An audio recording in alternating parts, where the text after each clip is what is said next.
You are watching Reddit Wow. Please to help me out, like, subscribe and turn on notifications. They framed me. They fired me. And that's how they brought themselves into a divorce, a prison sentence, and a handful of deportations. This is a long one, but if you stick with it until the end, you will learn how I was framed and fired from my job, and accidentally set off a chain reaction that led to a staff overhaul with several managers being fired or moved to other restaurants, the general manager being fired and getting a divorce, and one of the managers being investigated by the FBI and ultimately arrested, as well as several of the workers being deported. Here we go. I used to work at an upscale restaurant owned by a large corporate entity that owns several different restaurant brands.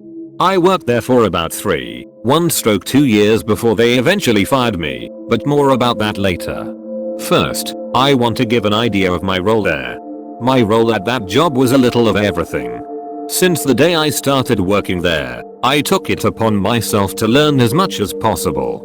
I was very persistent with management when I wanted to learn a new department. I had started as a server, but eventually had worked my way into different departments and job titles, like carryout, hosting, bartending, bar backing, banquets, catering, and deliveries.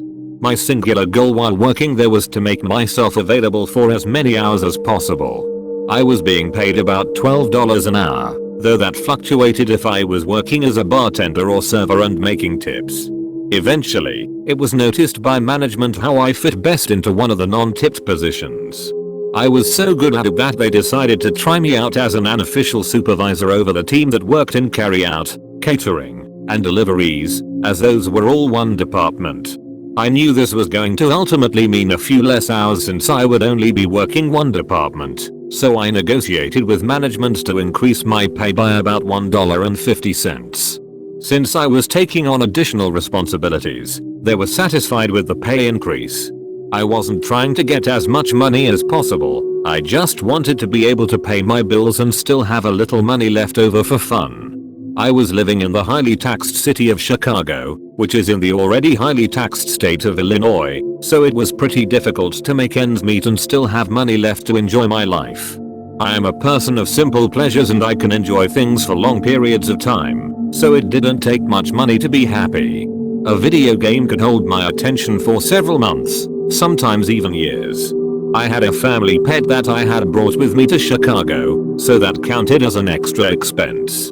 Not long after I started this position as the unofficial supervisor, I got a girlfriend, so I was also going out more often and spending money on her. With my position and some smart budgeting, I was able to afford all of this. The money wasn't an issue, but management had a high turnover rate, so the incoming managers often did not know what the department entailed or how important hours were to workers of these departments. Eventually, it was noted that our current general manager was going to be fired and replaced. The incoming general manager was supposed to be some rock star when it came to improving restaurants. We looked up his name and found him as the first search result on Google. But the entry wasn't some glowing review of his work ethic or of his impeccable ability to improve the way a restaurant runs. Horizontal ellipsis. It was actually a mugshot and a police report filed for repeated domestic abuse. This is important later. We'll call him Harvey. Shortly after Harvey came in and started making changes, one of our best managers gave her resignation. She refused to work with him, and like a fucking oracle, told us to expect lots of sexual harassment, misogynistic comments, and for him to eventually run this place into the ground. Not long after she left, our general manager began replacing our current managers with hand-picked people that he had worked with in the past. Eventually all but one manager was replaced. That manager was the kitchen manager. We will call him Fredo. Fredo had been there since I had started working there. He seemed to be something of a chameleon, as in his values and ethics seemed to change depending on who his boss was. Honestly, I sort of applaud his survival instincts, but ultimately see him as a suck-up and traitor. Harvey never really replaced the manager for our department, so we ran without a lot of oversight.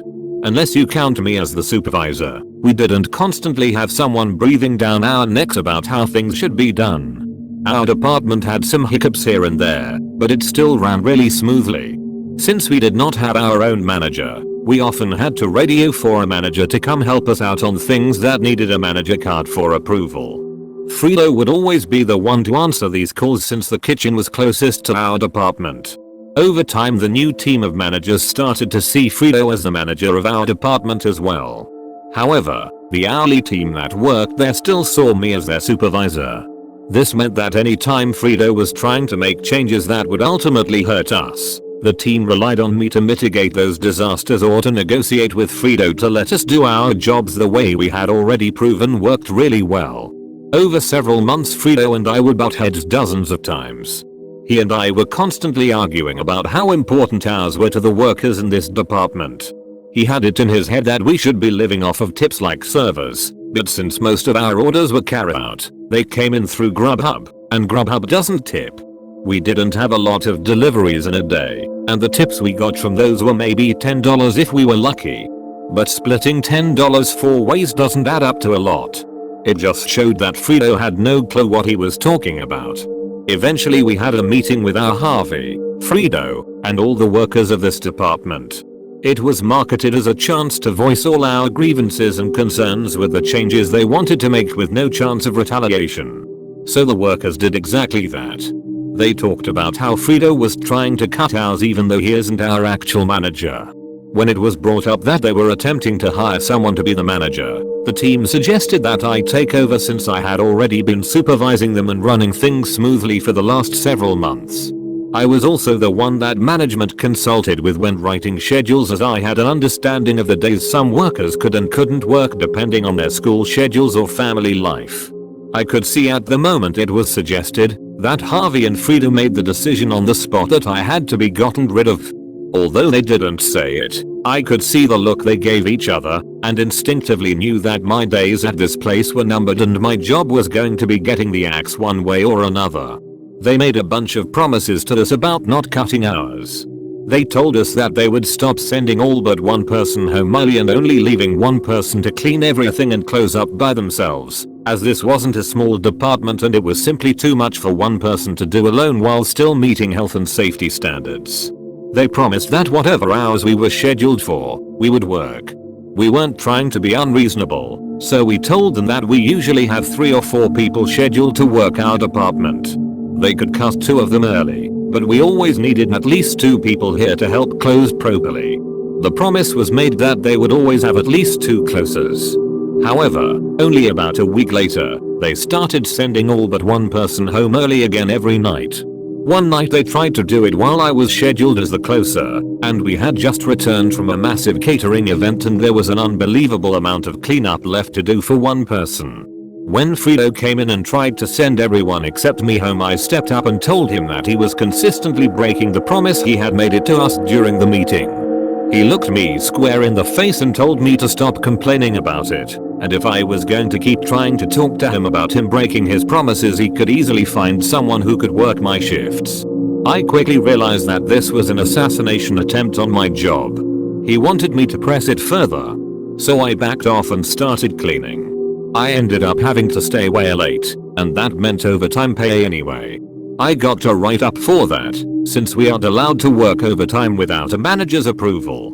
When I refused to sign the write-up, pointing out that I had tried to explain to Frito that I wouldn't be able to clean up all that stuff alone before my scheduled shift ended, I was allowed to leave without signing the write-up, but only because the HR rep that was present at the time wasn't one of Harvey's cronies.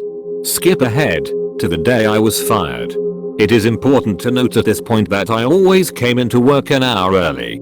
Since we lived in Chicago, food was expensive. However, at our job we were allowed to have as much free soup and bread as we liked. So I would come into work 1 hour early every day so I could have some soup and bread for lunch before my shift. But on this day, when I walked into the kitchen to get myself some soup, one of the line cooks told me that he had a dish that had been cancelled after he cooked it, and Frito had told him to give it to someone. He assured me Frito had already comped it and that it was free to take for whoever wanted it. It just so happened to be my favorite appetizer, so I happily took the free food. Not long after I got to my booth, both Harvey and Frito approached me and asked me if I had put in a ticket for that food. I told them that the line cook had given it to me and said it was the cancelled order that Frito had already calmed. Frito looked dumbfounded and said he had no idea what I was talking about. So Harvey told me, I think you know that's theft. Go ahead and finish the food and then grab my stuff and go. That's the last meal you'll be having here. Right, double quotation mark.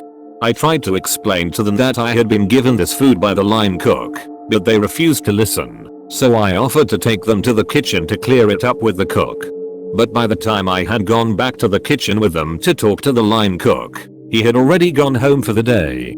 I had no choice but to gather my stuff, say my goodbyes, and head home. On my way out, I told the people working my department that afternoon what had happened, exactly as it happened.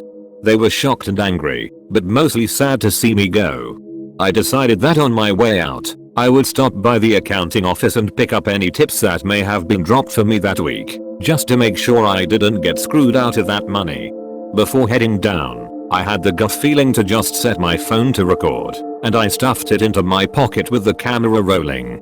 Although the video was entirely black since it was in my pocket, I did manage to get a pretty muffled recording of Harvey and Frito's voices through the door, discussing how things had gone as planned, and that they had been trying to get rid of me ever since the meeting with my department.